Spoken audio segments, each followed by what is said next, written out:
Hello friends, welcome to TDS channel. இன்றைக்கி நம்ம சேனலில் ஒரு ஸ்வீட் ரெசிபி தான் பார்க்க போகிறோம். 2 பொருள் இருந்தால் போதுங்க. அடுப்பு பக்கம் போகாமே நம்ம சூப்பரான ஸ்வீட் செஞ்சிடலாம். No oil no fire. வாங்க எப்படி செய்யலான்னு பார்த்தலாம். ஃபஸ்ட்டு 1 கப் அளவு பொட்டுக்கடலை எடுத்துக்கோங்க. அதே கப்பில் 3/4 கப் அளவுக்கு ஜீனி எடுத்துக்கோங்க. இது கூட ஒரு 6-7 பாதாம் சேர்த்துக்கோங்க. முந்திரி இருந்தால் முந்திரியும் சேர்த்துக்கலாம்.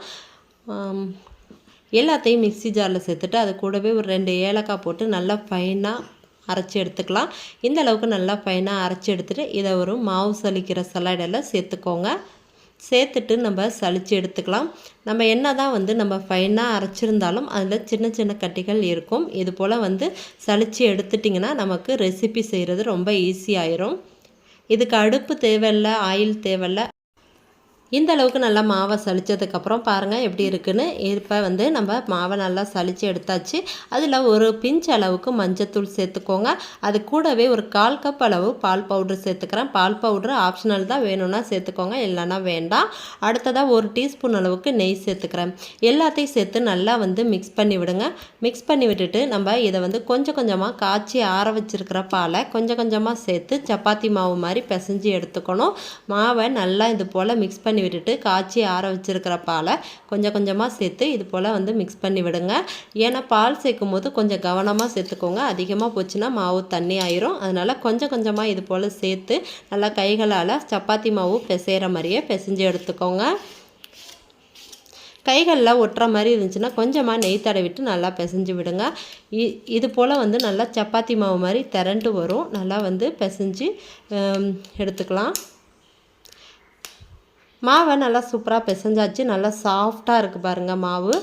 இதை இப்போ நம்ம நெய் தடவி வச்சுருக்கிற தட்டில் அப்படியே ஸ்ப்ரெட் பண்ண வேண்டியதான்.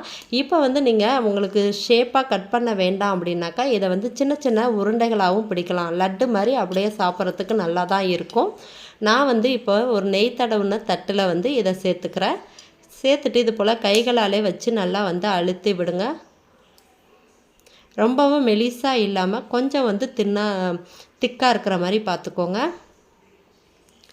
கைகளாலே இதே போல் நல்லா அழுத்தி விட்டுட்டு இப்போ கத்தியை வச்சு உங்களுக்கு என்ன ஷேப் வேணுமோ அந்த ஷேப்பில் கட் பண்ணிக்கோங்க. நான் இன்றைக்கி ஸ்கொயர் ஷேப்பில் தான் கட் பண்ண போகிறேன்.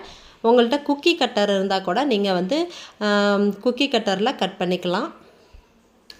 இன்றைக்கி நான் கத்தியை வச்சே சூப்பராக கட் பண்ணிக்கிறேன். நான் ஸ்கொயர் ஷேப்பில் தாங்க கட் பண்ணுறேன். ரொம்ப ஈஸியான ஸ்வீட் ரெசிபி. 2 பொருள் வீட்டில் இருந்தால் போதும், 10 நிமிஷத்தில் நமக்கு டக்குன்னு ஸ்வீட்டை செஞ்சு சாப்பிட்லாம். ரொம்ப டேஸ்ட்டு சூப்பராக இருக்கும். அடுப்பு பக்கமே போகாமல் நம்ம சூப்பரான ஸ்வீட் நம்ம ஒரு 10 நிமிஷத்துலேயே ரெடி பண்ணியாச்சு. இந்த ஸ்வீட் ரெசிப்பியை நீங்கள் உங்கள் வீட்டில் ட்ரை பண்ணி பாருங்கள். ட்ரை பண்ணி பார்த்துட்டு எப்படி வந்துச்சுங்கிறத கமெண்ட் பண்ணுங்கள். இப்போ தான் நம்ம சேனலை நீங்கள் புதுசாக பார்க்குறீங்கன்னா வீடியோவை லைக் பண்ணுங்கள். மறக்காமல் சேனலை சப்ஸ்கிரைப் பண்ணுங்கள். உங்கள் ஃப்ரெண்ட்ஸ் அண்ட் ஃபேமிலியோடையும் ஷேர் பண்ணிக்கோங்க. ரொம்ப ஈஸியான ஸ்நாக்ஸ். ஈவினிங் டைம் குழந்தைங்களுக்கும் இதை செஞ்சு கொடுக்கலாம். ரொம்ப ஈஸியாக செஞ்சிடலாம். தேங்க்யூ ஃபார் வாட்சிங்.